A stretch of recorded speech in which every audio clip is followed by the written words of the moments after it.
अध्याय 3। इस अध्याय में एलेन बेहद महत्वपूर्ण राज का खुलासा करेगी। इसे ध्यान से सुने। द ब्रदरहुड नामक शैतान संगठन में एलेन का प्रवेश। एलेन कहती है कि सैंडी मेरी एकमात्र दोस्त बन गई थी। मैं उससे उस कलीसिया के युवा समूह में मिली थी जिसका मैंने पहले जिक्र किया था।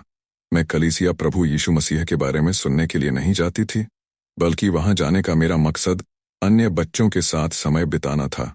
सैंडी और मैं मिलकर कलीसिया के विभिन्न युवा कार्यक्रमों में भाग लेती थीं। स्कूल में भी हम साथ पढ़ाई करती और कभी कभी बाहर जाकर कोल्ड ड्रिंक पीती। सैंडी एक खूबसूरत लड़की थी। वह मुझसे ज्यादा अमीर थी, हमेशा अच्छे कपड़े पहनती थी और बहुत लोकप्रिय भी थी, लेकिन उसने कभी मेरे साथ अपने इस विशेषाधिकार का घमंड नहीं दिखाया। मुझे लगता था कि वह मुझसे शायद दया के कारण दोस्ती कर रही है, लेकिन उस समय मुझे यह नहीं पता था कि वह शैतानी संगठन द ब्रदरहुड की एक भर्तीकर्ता अर्थात एक रिक्रूटर थी। फुटबॉल खिलाड़ी वाले घटना के कुछ समय बाद सैंडी ने मुझसे कहा कि उसने मुझ में एक खास शक्ति देखी है जो बहुत कम लोगों में होती है। उसने यह भी कहा कि उसे पता है कि मैं उस शक्ति को और भी ज्यादा कैसे पा सकती हूँ।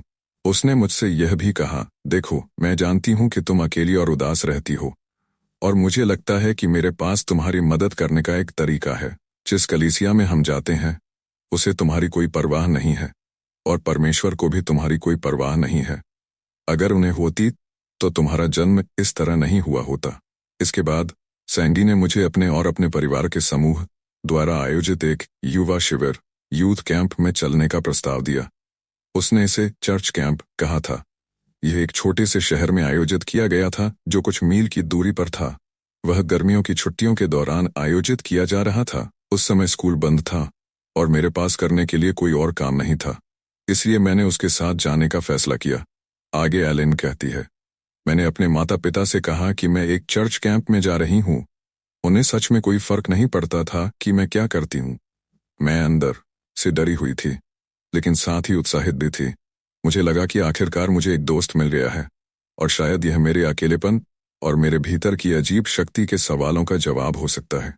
सैंडी ने मुझे कैंप के बारे में कई दिनों तक बातें की, इससे पहले कि हम असल में वहां गए। उसने इसे एक ऐसी आदर्श जगह के रूप में वर्णित किया जहां मुझे स्वीकार किया जाएगा, चाहा जाएगा और जरूरत महसूस की जाएगी। उसने कहा कि मेरी शक्तियों की वहां जरूरत है और उन्हें और संपूर्ण परफेक्टर बनाया जा सकता है। उसने मुझे यह भी बताया कि मैं महान और प्रसिद्ध बन सकती हूँ या धनी, जो कुछ भी मैं चाहूँ मुझे मिल सकता है। उसकी बातों को सुनते हुए मुझे अपने अंदर की वह अजीब शक्ति फिर से जागती और बढ़ती हुई महसूस हुई। लेकिन जो बात सैंडी ने मुझसे नहीं की वह थी संप्रदाय कल्ट शब्द का जिक्र करना या इस समूह की सच्चाई को बताना। यहाँ मैं रुककर उस समूह का संक्षिप्त परिचय देना चाहूंगी।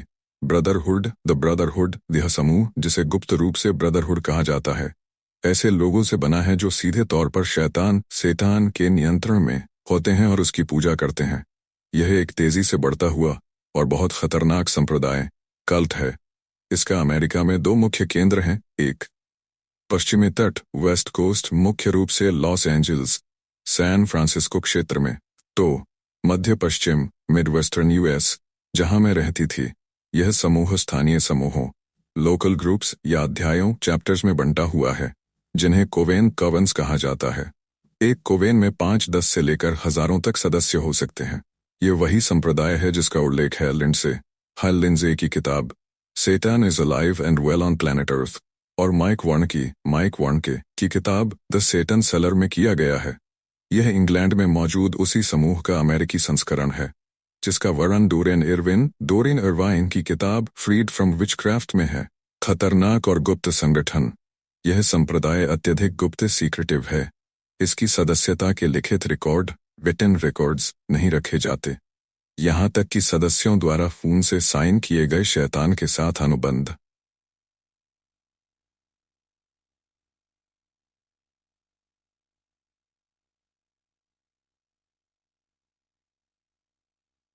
विद सेटन भी उच्च पुरोहितों हाई प्रीस्ट्स और उच्च पुजारिनों हाई प्रीस्टेसेस द्वारा जला दिए जाते हैं। यह जानकारी निचले स्तर के सदस्यों को नहीं होती। यह शैतानी समूह समाज के हर स्तर एवरी लेवल ऑफ सोसाइटी में फैला हुआ है, करीब से लेकर अमीर रिच तक। शिक्षित वेल एजुकेटेड लोग, पुलिस बल पुलिस फोर्स और सरकारी अधिकारी गवर्नमेंट ऑफिशियल्स, व्यवसायी, बिजनेसमैन एंड वुमेन, यहाँ तक कि कुछ स्वयंभू मसीही उपदेशक, क्रिश्चियन मिनिस्टर्स भी इसमें शामिल हैं। इनमें से अधिकांश लोग स्थानीय मसीही चर्चों, लोकल क्रिश्चियन चर्चेस में नियमित रूप से जाते हैं और अच्छे नागरिक, गुड सिटीजन्स माने जाते हैं क्योंकि वे स्थानीय नागरिक गतिविधियों में शामिल होते हैं। ये सब ढोंग, कवर अप होता है। वे दोहरी जिंदगी, डबल लाइव्स जीते हैं और इसमें माहिर मास्टर्स ऑफ डिसेप्शन होते हैं, ठीक जैसे पवित्र बाइबल में लिखा है। और कोई आश्चर्य नहीं, क्योंकि शैतान स्वयं भी ज्योतिर्मय दूत का रूप धारण करता है। तो इसमें कोई बड़ी बात नहीं है कि उसके सेवक भी धार्मिकता के सेवकों का रूप धारण करें। दूसरा कुरिन्थियों की पत्री अध्याय 11 वचन 14 से 15। कोड नाम और अनुशासन। वे अपनी बैठकों, मीटिंग्स में कोड नेम्स का उपयोग करते हैं ताकि यदि वे सड़क पर एक दूसरे से मिलें तो अक्सर वे एक दूसरे के असली नाम को नहीं पहचानते। अनहुन शैतान और उसके दुष्टात्माओं डेमन्स द्वारा कठोर अनुशासन, रिजिडली डिसिप्लिन्ड में रखा जाता है। वे मानव बलि, ह्यूमन सैक्रिफाइस और पशु बलि, एनिमल सैक्रिफाइस करते हैं। मानव बलि, ह्यूमन सैक्रिफाइस, यह वर्ष में कई बार की जाती है, जिसमें अधिकतर बच्चे, बेबीज बलि चढ़ाए जाते हैं जो अवैध संबंधों से जन्मे होते हैं। इन बच्चों की देखभाल संप्रदाय के डॉक्टरों और नर्सों द्वारा की जाती है ताकि उनकी जन्म और मृत्यु पंजीकृत, अनरजिस्टर्ड न हो। अन्य बलि में अपहृत, पीड़ित, किडनैप्ड विक्टिम्स, अनुशासन के लिए चुना गया सदस्य या जो स्वेच्छा से वॉलंटियर्स मरना चाहते हैं, संभवतः इसलिए क्योंकि वे अपने आप से और जी नहीं पाते। यह संप्रदाय निर्दयी हत्यारों, कोल्ड ब्लडेड मर्डरर्स से भरा हुआ है जो बेहद कुशल, एक्सट्रीमली स्किलफुल होते हैं। प्रत्येक समूह कवन का नेतृत्व एक उच्च पुरोहित और एक उच्च पुरोहितानी द्वारा किया जाता है। ये लोग शैतान की कृपा विभिन्न तरीकों से प्राप्त करके और जादू टोने की अधिक से अधिक शक्तियां हासिल करके इस पद पर पहुंचते हैं। समूह के भीतर काफी आंतरिक संघर्ष होता है। इस पंथ के भीतर एक विशिष्ट जादूगरनी समाज है जिसे द सिस्टर्स ऑफ लाइट, प्रकाश की बहनें कहा जाता है। संयुक्त राज्य अमेरिका में कई गुप्त समूह, ओकल्ट ग्रुप हैं जो स्वयं को इल्यूमिनाटी कहते हैं, लेकिन उनमें से अधिकांश द ब्रदरहुड का हिस्सा नहीं है। एक समूह जिसे इल्यूमिनाटी कहा जाता है मुख्य रूप से उन लोगों से बना है जो प्राचीन इंग्लैंड के ड्रूइड्स के वंशज हैं। वे अत्यंत शक्तिशाली और खतरनाक लोग हैं और द ब्रदरहुड से जुड़े हुए हैं। वे अक्सर मानव बलि देते हैं। द सिस्टर्स ऑफ लाइट पहली बार 1700 के दशक के अंत में यूरोप से अमेरिका आईं। वे यूरोप के अंधकार युग, डार्क एजेस से संबंधित हैं, लेकिन वास्तव में उनकी जड़ें प्राचीन मिस्र और बेबीलोन के जादूगरों तक जाती हैं, जो मूसा के समय में मिस्र पर आई 10 विपत्तियों में से 3 को पुनः उत्पन्न करने में सक्षम थे। निर्गमन अध्याय 7 देखें। ये जादूगरनियां अत्यंत शक्तिशाली हैं। वे बीमारी पैदा करने और बिना किसी शारीरिक संपर्क के, यहाँ तक कि हजारों मील की दूरी से भी हत्या करने में सक्षम हैं। ये सब निश्चित रूप से दुष्टात्माओं, डेमॉन्स द्वारा किया जाता है, और ये लोग ये भ्रम रखते हैं कि वे उन दुष्टात्माओं को नियंत्रित कर रहे हैं, जबकि वास्तव में शैतान और दुष्टात्माएं केवल उनका उपयोग कर रही हैं। पंथ के भीतर मनुष्यों द्वारा अविश्वसनीय अत्याचार किए जाते हैं, जो उनके अंदर की दुष्टात्माओं द्वारा इतने नियंत्रित होते हैं कि वे प्रेम और करुणा की सभी भावनाओं को खो देते हैं और इतने क्रूर प्राणी बन जाते हैं कि वे शायद ही मानव लगते हैं। इस पुस्तक में आगे चलकर इसके कुछ पहलुओं पर चर्चा की जाएगी। द ब्रदरहुड की तेजी से बढ़ती संख्या इस समय के अंत, एंड टाइम्स का संकेत है, और यह बाइबल की भविष्यवाणी की सीधी पूर्ति है। संयुक्त राज्य अमेरिका और दुनिया भर में असंख्य पंथ और समूह हैं जो विभिन्न नामों से शैतान की पूजा और सेवा करते हैं। कई उसे शैतान के नाम से नहीं बुलाते, बल्कि किसी और नाम से बुलाते हैं। कई उसे केवल मास्टर, स्वामी के रूप में संदर्भित करते हैं। इसके अलावा कई स्वतंत्र समूह हैं जो स्वयंभू जादूगर, विचेस और शैतान उपासक, सटानिस्ट्स हैं। विभिन्न समूहों और संगठनों में उपासना की रीति रिवाज और शैली में काफी भिन्नता होती है। मैं सीधे इस पंथ में उस ग्रीष्मकालीन शिविर, समर कैंप में सैंडी के साथ जाने पर शामिल हो गई। जब तक हम वहां पहुंचे, मैं बहुत उत्साहित थी। उत्साह में आप जो देखते और सुनते हैं उसका बहुत कुछ खो देते हैं। सबसे पहले हमें उन डॉर्मेट्रीज, छात्रावासों में ले जाया गया जहां हमें ठहरना था, और हमें बहुत स्वागतपूर्ण महसूस कराया गया। शिविर में कई सुविधाएं थीं, संग्रहालय, पुस्तकालय, विभिन्न घर जहां आप भविष्यवक्ता, क्लैरवॉयंट्स, सम्मोहक, हिप्नोटिस्ट्स, हस्तरेखाविद, palm readers, tarot card readers, voodoo विशेषज्ञों आदि के पास जा सकते थे। इनमें से कुछ लोग साल भर वहीं रहते थे, जबकि कुछ नहीं। यह वह स्थान था जहां पंथ अनजान जनता के साथ आधिकारिक रूप से मिलता था। हमने कई कक्षाओं में भाग लिया, जहां हमें अपनी शक्तियों को बढ़ाने और उपयोग करने का तरीका सिखाया। सैंडी मुझे द सिस्टर्स ऑफ लाइट के साथ पहली बैठक में ले गई। बाद में मुझे पता चला कि उन्होंने मेरे बचपन के दौरान मुझे बारीकी से देखा था, उस समय से जब हेलेन और ग्रेस ने मेरा रक्त बेचा था। सैंडी मुझे मुख्य सांध्यकालीन बैठक से लगभग 2 घंटे पहले वहां की विशाल शैतानी चर्च में ले गई। सूर्यास्त हो रहा था और पूरे चर्च में अंधेरा था। केवल 13 मोमबत्तियां फर्श पर एक ढेरे में जल रही थीं, जो चर्च के सामने 13 आकृतियों पर डरावने साए डाल रही थीं, जिनमें से प्रत्येक मोमबत्ती के पीछे एक आकृति बैठी थी। जैसे ही हम पास गए, मैंने देखा कि वे 13 महिलाएं थीं, जो सभी एक जैसी लंबी सफेद चोगे जैसी पोशाक पहने हुई थीं, जिन पर सिर को ढकने वाले हुड लगे हुए थे। वे सभी पॉलिश की हुई लकड़ी के फर्श पर पालथी मारकर बैठी थीं। उनकी पीठ सीधी थी, बाहें उनकी छाती पर पार की हुई थीं, और वे सामने जल रही मोमबत्ती को पूरी एकाग्रता के साथ देख रही थीं। मोमबत्तियां प्रत्येक लगभग 2 फीट ऊंची और 3 इंच व्यास की थीं। वे काले मोम से बनी थीं और प्रत्येक एक लंबे संकरे कागज के टुकड़े के ऊपर रखी हुई थी, जो बारीक लिखावट से भरा हुआ था। मोमबत्तियों से पिघलता हुआ मोम उन कागजों पर टपक रहा था। उन महिलाओं ने किसी भी प्रकार के गहने या सजावट नहीं पहनी थी। उनमें से कोई भी हिल नहीं रही थी। केवल उनकी धीमी आवाज में मंत्रोच्चारण और गुनगुनाहट लगातार चल रही थी, क्योंकि वे शैतान को अपनी प्रार्थनाएं अर्पित कर रही थीं। वहां एक ऐसी शक्ति थी जिसने मुझे मोहित और विस्मित कर दिया था। मैं अपने भीतर एक अद्भुत और अज्ञात शक्ति की तीव्र हलचल को महसूस कर सकती थी। जब मैं बैठकर उन महिलाओं को उनकी 2 घंटे की रस्म के दौरान देखती रही, अगली रात मैं उसी अनुष्ठान को फिर से देखने के लिए स्वयं को वहां खींचता हुआ महसूस कर रही थी। मुझे पता था कि way the sisters of light थीं, केवल इसलिए क्योंकि सैंडी ने मुझे बताया था। अन्य पंथ के सदस्य उन्हें माताएं, मदर्स कहते थे, और कुछ ही लोग जानते थे कि वे वास्तव में यह विशिष्ट समूह थीं। उन्होंने कभी पुरुषों को अपनी पहचान नहीं बताई, क्योंकि पुरुषों को इस समूह से सख्ती से बाहर रखा गया था। फिर भी वे पंथ की शक्ति और मुख्य ताकत थीं, और यहाँ तक कि स्वयं पंथ के भीतर भी वे एक सख्ती से संरक्षित रहस्य थीं। वे अपने किसी भी सदस्य में कमजोरी को बर्दाश्त नहीं करतीं। जो भी कमजोर होता उसे नष्ट कर दिया जाता। उनमें बहुत कम युवा महिलाएं थीं। दूसरी रात के अनुष्ठान के बाद उन महिलाओं में से एक मेरे पास आई। उसने मुझसे कहा कि उन्होंने मेरी रुचि को देखा था और वे पहले से ही मेरी असामान्य शक्ति के बारे में जानती थीं। उन्होंने कहा कि वे चाहती हैं कि मैं उनके प्रशिक्षण कार्यक्रम में शामिल हो जाऊं। वे अनौपचारिक और दयालु थीं, और उन्होंने मुझसे कहा कि वे मुझे ऐसी शक्ति प्राप्त करने और उसे बढ़ाने का प्रशिक्षण दे सकती हैं, जैसा कोई और समूह नहीं दे सकता। मैंने उनके इस लालच को पूरी तरह से स्वीकार कर लिया। शुरुआत में उन्होंने मुझे उस महानता के बारे में बताया जो मुझे मिल सकती थी, कैसे मैं अपने भीतर की शक्ति का उपयोग करके वह सब कुछ प्राप्त कर सकती थी जो मुझे चाहिए, और जो कुछ भी मैं चाहती थी, यह शक्ति शैतान की थी, ईश्वर की नहीं। सबसे पहले उन्होंने ही मुझे यह बताया, और साथ ही यह भी कहा कि शैतान ही एकमात्र सच्चा परमेश्वर है। उन्होंने मुझे मंत्रोच्चारण और गुनगुनाहट करना सिखाया। उन्होंने बताया कि अगर मुझे कुछ भी चाहिए तो मुझे केवल अपनी मोमबत्ती जलाकर अपनी प्रार्थनाएं उसके नीचे रखनी होंगी। ये प्रार्थनाएं केवल मेरे लिए नहीं होनी चाहिए, क्योंकि स्वार्थी होना ठीक नहीं था। मैं या तो किसी अन्य व्यक्ति के उत्थान के लिए या उसके पतन के लिए प्रार्थना कर सकती थी। इससे कोई फर्क नहीं पड़ता था, जब तक कि उस कागज पर मेरा नाम और किसी और का नाम भी लिखा हो। अंततः कैंप का आखिरी दिन आ गया और मैं घर जाने की तैयारी करने लगी।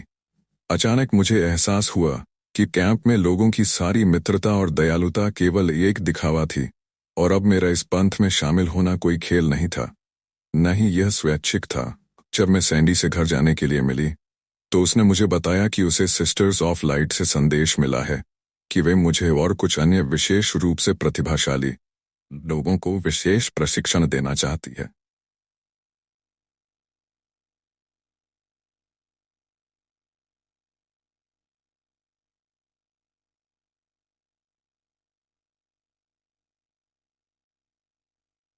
और उच्च पुजारिन, हाई प्रीस्टेस, हमारे प्रस्थान से पहले मुझसे संक्षिप्त रूप से मिलना चाहते हैं। मैं चर्च की ओर गई और कुछ अन्य लोगों के साथ अंदर प्रवेश किया। जैसे ही हम अंदर गए, सशस्त्र गार्ड दरवाजों के सामने आ गए और हमें चर्च के सामने मौजूद छोटे सामने खड़ा होने के लिए कहा गया। उच्च पुरोहित ने हमें बताया कि हमें द ब्रदरहुड में शामिल होने के लिए चुना गया है, जिसका अर्थ था कि हमें अगले दिन की बैठक में अपने ही खून से शैतान के साथ एक अनुबंध पर हस्ताक्षर करने होंगे। मैंने पूछा कि उस अनुबंध में क्या लिखा है, तो मुझे बताया गया कि मुझे अपने शरीर, प्राण और आत्मा को हमारे महान पिता शैतान को समर्पित करना होगा, जिसके बदले में वह मुझे कई आशीर्वाद देंगे। हमें यह भी बताया गया कि अगर हम ऐसा नहीं करना चाहेंगे तो वे हमारे विचार बदलने के लिए कुछ दबाव का उपयोग करेंगे। मैंने साफ साफ कहा कि किसी भी स्थिति में मैं ऐसा अनुबंध साइन नहीं करूंगी। यह सुनकर उच्च पुजारिन हाई प्रीस्टेस ने बातचीत का जिम्मा संभाल लिया और मुझे बताया कि मेरे पास कोई विकल्प नहीं है। मैंने उसकी आंखों में आंखें डालकर कहा, नरक में जाओ, तुम डायन हो, मुझे लगता है कि तुम सब पागल हो, मैं ऐसा कुछ भी नहीं करूंगी। तुरंत ही एक बहुत बड़ा गार्ड जो सब मशीन गन से लैस था मेरे पीछे आ गया और मेरी कलाई को पकड़कर इतनी जोर से ऊपर की ओर मरोड़ा कि मुझे लगा जैसे उसने मेरी कलाई तोड़ दी हो। उसने मुझसे कहा कि मुझे उच्च पुजारिन हाई प्रीस्टेस के सामने घुटने टेककर अपनी असभ्यता के लिए माफी मांगनी चाहिए, और अगर मैंने ऐसा नहीं किया तो वह मुझे तब तक पीटेगा जब तक मैं ऐसा न करूं। गुस्से में मैंने चिल्लाकर कहा, तो शुरू करो, क्योंकि मैं किसी औरत के सामने झुकने वाली नहीं हूं। उसने मुझे घूंसा मारा जो पूरी ताकत से मेरे कनपटी पर लगा। मुझे इसके बाद कुछ भी याद नहीं है, जब तक कि मैं एक छोटे से 5 फुट के सेल में नहीं जागी। वह कमरा पूरी तरह खाली था, केवल सख्त लकड़ी का फर्श था। दरवाजे में एक छोटी खिड़की थी जिससे मुझे निगरानी में रखा जा सके। वहां लगभग पूरी तरह अंधेरा था। मैं उस कमरे में 24 घंटे तक बंद रही। यह समय मुझे कई दिनों जैसा लगा। मुझे सोने की अनुमति नहीं थी क्योंकि स्पीकर से लगातार आवाजें आ रही थीं। बार बार मुझे यह बताया जा रहा था कि सारी महिमा, सम्मान और श्रद्धांजलि शैतान को समर्पित है। मुझे यह भी बताया गया कि मुझे शैतान से माफी मांगनी चाहिए क्योंकि वही ब्रह्मांड का ईश्वर है। मुझे यह भी धमकी दी गई कि मेरी परिवार पर निगरानी रखी जा रही है और अगर मैंने नियमों और शर्तों का पालन नहीं किया और अनुबंध पर हस्ताक्षर नहीं किए तो मेरे परिवार को प्रताड़ित किया जाएगा और उन्हें मार दिया जाएगा। उस समय के दौरान मुझे कोई भोजन या पानी नहीं दिया गया। अगली शाम को मुझे 2 गार्ड्स द्वारा उस कमरे से बाहर निकालकर दूसरे कमरे में ले जाया गया जहां सिस्टर्स ऑफ लाइट की 2 महिलाएं मेरा इंतजार कर रही थीं। उन्होंने मुझे स्नान करने में सहायता की और फिर मेरे नग्न शरीर पर एक रेशमी सफेद वस्त्र डाल दिया। मेरे पैर नंगे छोड़ दिए गए। वह वस्त्र जमीन तक पहुंचता था और कमर पर सफेद रस्सी से बंधा हुआ था। उसमें एक हुड और लंबे ढीले बाजू थे। उस वस्त्र पर किसी भी प्रकार का अलंकरण नहीं था। उन महिलाओं ने मुझसे कहा कि मुझे अब और विरोध नहीं करना चाहिए क्योंकि मैं अपनी नियति से बच नहीं सकती। उन्होंने मुझे यह भी बताया कि यदि मैं अपने पिता शैतान को समर्पित कर दूंगी तो मुझे कितने अद्भुत आशीर्वाद मिलेंगे। मुझे एक बंद वैन में उस बैठक में ले जाया गया ताकि मैं यह न देख सकूं कि हमें कहाँ ले जाया गया रहा है। यह बैठक उस शिविर में स्थित शैतानी चर्च में नहीं हो रही थी। मुझे उस इमारत के बाहर की केवल एक झलक मिली जब मुझे जल्दी से अंदर ले जाया गया। उस इमारत में खिड़कियां नहीं थीं और यह एक जंगल में स्थित थी। ऐसा लग रहा था जैसे यह किसी फार्म पर रखा गया कोई गोदाम हो। हालांकि यह एकांत में था और अंदर लकड़ी के फर्श पर कुछ भूसा बिखरा हुआ था। वह इमारत हल्की रोशनी में डूबी हुई थी जिसमें दीवारों के चारों ओर बड़ी बड़ी टिमटिमाती मोमबत्तियां जल रही थीं। मोमबत्तियां 3-3 के समूह में थीं। हर समूह में एक काली, एक लाल और एक सफेद मोमबत्ती। वहां 200 से 300 लोग मौजूद थे जो साधारण लकड़ी की बेंचों पर सामने की ओर मुंह करके बैठे थे। सामने एक लकड़ी का मंच था जिसके चारों ओर लगभग 5 फुट ऊंचे खंभों पर मशालें जल रही थीं। मंच के बीच में एक खुरदुरा पत्थर का वेदी स्थान था जो आरी के घोड़ों 100 हॉर्स पर टिका हुआ लग रहा था। बाद में मुझे पता चला कि इसे आसानी से इधर उधर ले जाने के लिए वास्तव में ऐसा ही बनाया गया था। वह पत्थर ग्रे रंग का था जिस पर कई भूरे रंग के दाग थे। ये दाग उन अनेक बलियों के खून के थे जो उस वेदी पर दी गई थीं, जिनमें पशु और मानव दोनों शामिल थे। अपनी थकान और भय के बावजूद मैंने उस कमरे में व्याप्त जबरदस्त अदृश्य शक्ति को महसूस किया और मेरे भीतर भी शक्ति का हलचल होने लगी। कमरे में अगरबत्ती जल रही थी जिसकी महक पूरे वातावरण में फैली हुई थी। मुझे लगता है कि उसमें किसी प्रकार का नशा करने वाला पदार्थ मिलाया गया था क्योंकि उसे सूंघने के बाद मुझे जल्दी ही चक्कर आने लगा। कमरा पूरी तरह से शांत था और लबादे और हुड पहने हुए लोग उम्मीद भरी नजरों से खाली मंच की ओर देख रहे थे। तभी किसी अदृश्य संकेत पर कई छोटे छोटे हाथ में पकड़ने वाले घंटियां बजने लगीं, और उच्च पुरोहित, हाई प्रीस्ट, और उच्च पुजारिन, हाई प्रीस्टेस, छायाओं से निकलकर बिना किसी आवाज के मंच पर आ गए। हाई प्रीस्ट और हाई प्रीस्टेस ने एक जैसे वस्त्र पहने हुए थे। ये वस्त्र काले साटन के कपड़े के बने थे, ठीक उसी शैली के जैसे मेरे वस्त्र थे, लेकिन उनके हुड के चारों ओर, सामने के किनारों पर और लंबी चौड़ी आस्तीनों के किनारों पर लाल किनारी थी। दोनों की कमर पर सुनहरे रंग की रस्सी बंधी हुई थी। उनके पैर भी नंगे थे, जैसे कि वहां मौजूद सभी लोगों के थे। उनके हाथों में लगभग 3 फुट लंबा राजदंड सप्तर था। उच्च पुजारिन का राजदंड सोने का था, जिसके शीर्ष पर उल्टा क्रॉस बना था, और हैंडल के चारों ओर एक सर्प लिपटा हुआ था जो क्रॉस तक पहुंचता था। उच्च पुरोहित का राजदंड भी उसी डिजाइन का था, लेकिन वह चांदी का बना था। वे इन राजदंडों को अपने हाथों में श्रद्धापूर्वक पकड़े हुए थे। उनकी उपस्थिति बहुत प्रभावशाली थी, और पहली बार मुझे वास्तव में उनकी जबरदस्त शक्ति का एहसास हुआ, जिसे देखकर मुझे उनसे ईर्ष्या होने लगी। उस सभा में भवन के अंदर और बाहर कई भारी हथियारों से लैस गार्ड तैनात थे। यह पहली बार था जब मैं किसी वास्तविक पंथ की बैठक में शामिल हुई थी। इसके पहले जितनी भी सभाएं थीं वे केवल खेल, दिखावा और नाटक थीं। प्रारंभिक वक्तव्यों के बाद 2 गार्ड मुझे वेदी के सामने ले गए। मुझे और अन्य लोगों को मंडली के सामने यह कहकर प्रस्तुत किया गया कि हम नए सदस्य हैं जो उत्सुकता से शामिल होना चाहते हैं। उच्च पुरोहित ने सबसे पहले मुझ पर अपना ध्यान केंद्रित किया। उन्होंने कहा, शैतान के भाइयों और बहनों, हम आपके सामने इस बालिका को लाते हैं जिसे सिस्टर करेज, यह मेरा नया नाम था, कहा जाता है। हम उसे आपके सामने लाते हैं क्योंकि उसने हमसे यह अनुरोध किया है कि वह हमारी तरह बनना चाहती है, और अब हमारे स्वामी और देवता, ब्रह्मांड के स्वामी और संहारक शैतान के समक्ष हम कहते हैं, यह बालिका सिस्टर करेज हम आपको अर्पित करते हैं ताकि आप उसे अपने अनुसार ढाल सकें, उसे वह बना सकें जो आप चाहते हैं। हमने उसे आपके आशीर्वादों का वचन दिया है, जैसा कि आपने हमें वचन देने का आदेश दिया था। इसके बाद मुझे अपनी उंगली काटने के लिए एक चाकू दिया गया, लेकिन मैंने ऐसा करने से मना कर दिया। तुरंत ही एक गार्ड ने मेरी पीठ पर जोर से कोड़ा मारा, जिससे मुझे असहनीय पीड़ा हुई, लेकिन मैंने हार नहीं मानी और उनके आगे झुकने से इनकार कर दिया। उच्च पुजारिन अर्थात हाई प्रिस्टेस ने अपने हाथ के एक संकेत से गार्ड को मुझे पीटने से रोक दिया। उसने घृणा भरी आवाज में कहा कि मुझे अपनी भूल दिखाने के और भी अधिक प्रभावी तरीके हैं।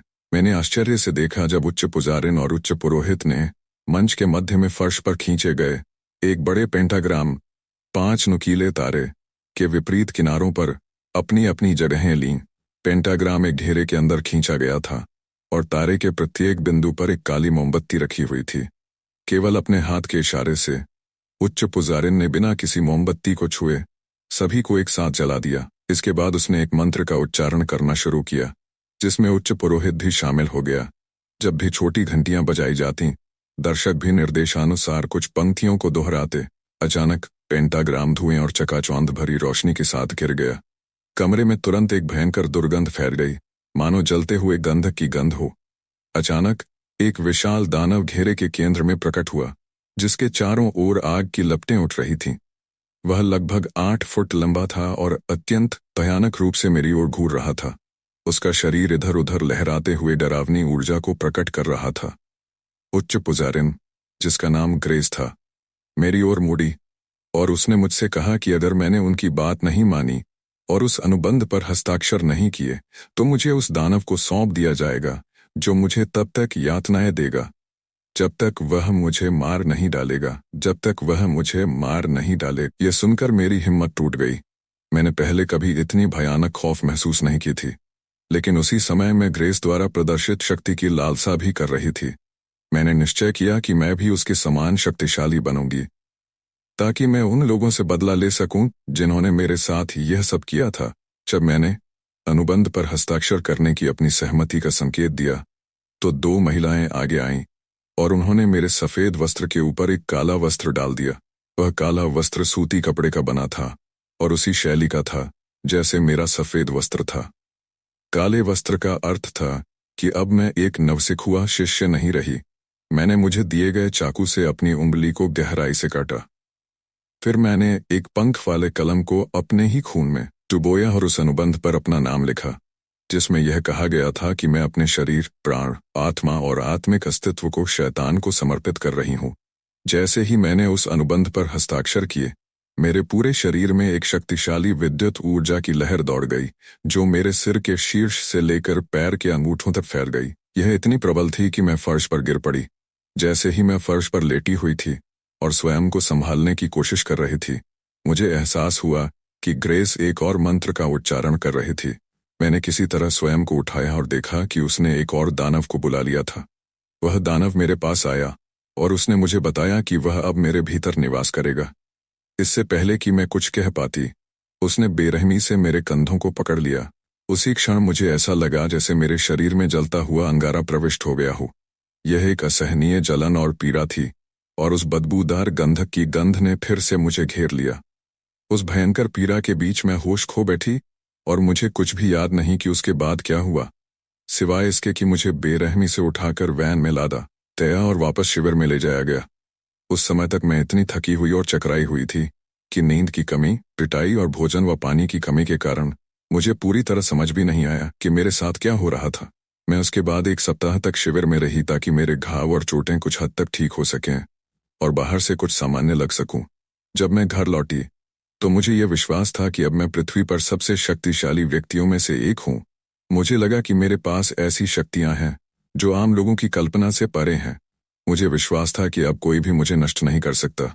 सचमुच कितनी गलत थी मैं। अध्याय 3 यहीं समाप्त होता है। आप सभी को प्रभु यीशु मसीह, जो शांति का राजा और अनंतकाल का पिता है, आप सभी को इस ऑडियो बुक की गहराई को समझने की शक्ति प्रदान करे एवं सुरक्षा प्रदान करे। Praise the Lord.